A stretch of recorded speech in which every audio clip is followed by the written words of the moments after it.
वर्षापूर्वीची गोष्ट आहे। एका माणसाजवळ एक गाढव आणि एक कुत्रा होता। एक दिवस तो माणूस त्याच्या जनावरांबरोबर शहरातून परतत होता। गाढवाच्या पाठीवर पोती लादलेली होती। तिघेही भुकेलेले आणि थकलेले होते। मालक नेहमी गाढवाची जास्त काळजी घेत असे, त्यामुळे गाढवाला गर्व झाला होता।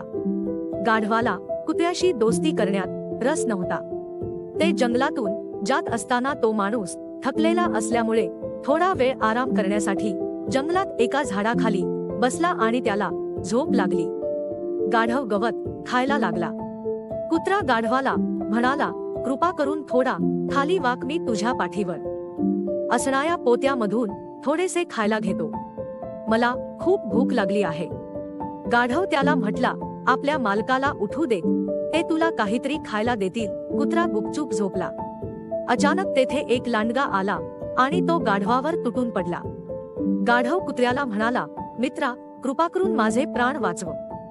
कुत्र्याला बदला घेण्यासाठी आयती संधी मिळाली होती। कुत्रा त्याला म्हणाला, आपल्या मालकाला उठू देत, तो तुला वाचवेल। गाढव जसा वागला होता तसेच कुत्र्याने पण उत्तर दिले, तात्पर्य करावे तसे भरावे।